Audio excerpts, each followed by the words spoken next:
को कुछ नई स्कीम्स का बताना चाहते हैं। पहली जो इम्पोर्टेंट स्कीम है अभी ट्राइबल्स के बारे में आई हुई है गवर्नमेंट ऑफ इंडिया की तरफ से, उसमें एक बड़ा प्रोग्राम भी 15 को होगा, वो भी हम आपको डिटेल शेयर करेंगे जब वो प्रोग्राम होगा। तो उसमें जो ट्राइबल हमारे हैं सारे विलेजेस जहाँ पे पॉपुलेशन जिस विलेज में 500 ट्राइबल्स है और वो विलेज 50% से ज़्यादा ट्राइबल पॉपुलेटेड है, तो उनके लिए ये आया है कि वहाँ पे हमने गवर्नमेंट ऑफ इंडिया या स्टेट गवर्नमेंट की हर कोई स्कीम को सैचुरेट करना है। मतलब कि अगर किसी के पास पक्का हाउस नहीं है तो हम उसको अलग से बजट लेंगे ट्राइबल डिपार्टमेंट से। अगर वहाँ पे जो सूर्यागर फ्री बिजली का वहाँ पे कोई इंटरवेंशन नहीं है वो करवानी है। अगर किसी के पास पानी का कनेक्शन नहीं है वो करवाना है। अगर वहाँ पे आंगनवाड़ी सेंटर नहीं है वो करवाना है। तो 25 जो लाइन डिपार्टमेंट्स हैं जो मेजर स्कीम्स रन करते हैं पब्लिक के लिए, तो वो 25 स्कीम गवर्नमेंट ऑफ इंडिया ने हमें बताया है कि इसमें आप देख लीजिए कि जो आपकी ट्राइबल पॉपुलेशन है जहाँ पे जो मैंने आपको पहले ही नाम बता दी, तो उसमें हमने पूरी एक्सरसाइज की है। तो शुपिया में हमारे 14 ऐसे ट्राइबल विलेजेस हैं जहाँ पर ट्राइबल पॉपुलेशन 500 से ज़्यादा है और वो 50% ऑफ द विलेज पॉपुलेशन से ज़्यादा है। उससे पहले ही हमने ये जो एक एकलव्या मॉडल रेजिडेंशियल स्कूल हम चाहते थे कि शुपियान में हो, यहाँ पे जो हमारी ट्राइबल पॉपुलेशन के लिए, वो हमने ऑलरेडी प्रपोजल भेजा हुआ है। हालांकि हम उस क्राइटेरिया में आते नहीं हैं कि उस ब्लॉक में हमारी 20,000 से ज़्यादा पॉपुलेशन है, लेकिन हमने उसको एक केस बना दिया है बिकॉज शुपियान फ्रॉम 2014 ऑनवर्ड्स यहाँ पे जो रीऑर्गेनाइजेशन हुआ तो तहसील्स क्रिएट की गई, ब्लॉक्स क्रिएट किए गए, तो हम ये चाहते हैं कि हमारी ट्राइबल पॉपुलेशन डिप्राइव ना हो उस फैसिलिटी से। प्लस साइमल्टेनियसली हमने जो ट्राइबल हॉस्टल है उसका रेनोवेशन के लिए फंड्स मांगे हुए हैं।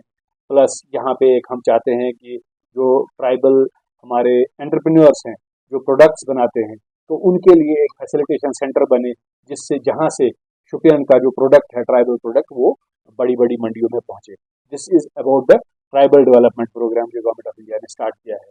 इसके साथ ही कुछ और स्कीम्स आई हैं जो परसों अनाउंस हुआ है, PMAY2।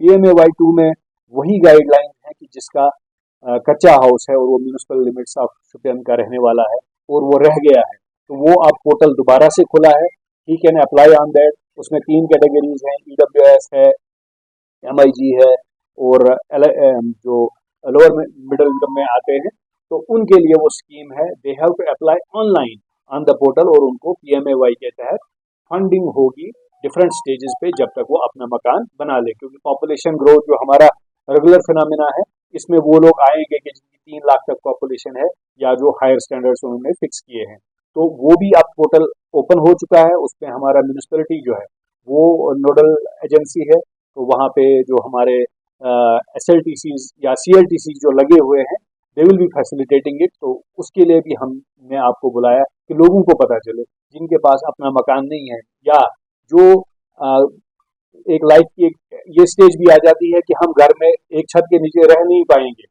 अलग होना है, तो कोई ऐसा अडल्ट जो अपनी फैमिली के साथ अलग होना चाहता हो और उसके पास उसको विरासत में कुछ ज़मीन मिलती है लेकिन उसकी इनकम कम है, वो मकान बनाना चाहता है अलग से, उसके लिए शुपियान की म्यूनिसिपैलिटी में जो भी होंगे उनको ये फैसिलिटी मिलेगी।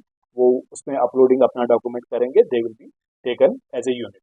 जी सर, आपने ट्रैवल की बात की, रेगुलराइजेशन की बात करेंगे तो पूरे एरिया में बंजारा की दोनों तरफ से 15 साल से लोग रह रहे हैं। हाँ, जो लैंड है बिल्कुल लैंड है।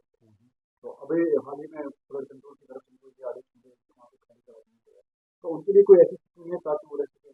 देखिए उसमें जो ये PMAY2 में मैं बताने जा रहा हूँ कि जो लैंडलेस है उसमें ये बताया गया है कि स्टेट या UT गवर्नमेंट जो है उनको लैंड प्रोवाइड करे। उसमें EWS के लिए कोई स्कीम बनाई जाती है जो हाउसिंग बोर्ड बनाता है, जिसमें 3 मरला उनको अलॉट किया जाता है। We are in search of land.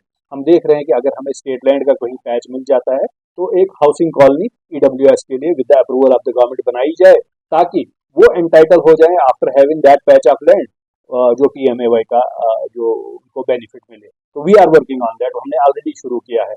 Even मैं आपके मीडियम से उनको ये बताना चाहता हूँ जो इन एरियाज में है रह रहे हैं सरम्बियारा में, it's not safe location to live, वो हमारे लिए भी प्रॉब्लम है। प्लस फिर वो ड्रिंकिंग वाटर जो वो पानी वहाँ पे यूज कर रहे हैं दैट इज ऑल कंटामिनेटेड। और हमने सुना बदकिस्मती से एक बच्चे की डेथ भी हुई है। There might be different causes की इलनेस का क्या रहा होगा, लेकिन इमीडिएटली जो बताया जा रहा है पानी भी गंदा है। तो उनसे भी अपील है कि वो अगर इन एरियाज में रहते हैं, हमने फ्लड वालों को भी बोला है कि मतलब उस तरह से कोई ज्यादती किसी के साथ नहीं की जाएगी, लेकिन ये सेफ नहीं है कि वहां भी, फिलहाल तो सर्दी का मौसम है तो पानी का ऐसा बहाव नहीं होगा, लेकिन that is not a safe place to live. But हम उनके लिए कोशिश कर रहे हैं, जो उनमें से हकदार होगा, मतलब ऐसा ना हो कि कोई किसी और इलाके से आया हो, उसके पास जमीन हो, उसके पास मकान हो, किसी और मकसद से आया हो, उनकी पूरी सिक्योरिटी की जाएगी।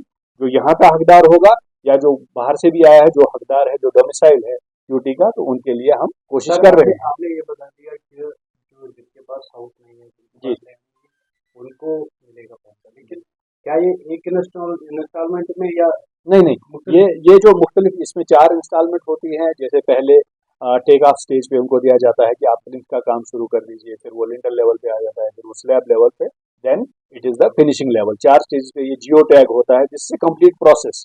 तो इस तरह नहीं होता है कि आप एट ए टाइम दे दो, तो मुमकिन है कि वो अ, मकान न बनाए कुछ और कर ले।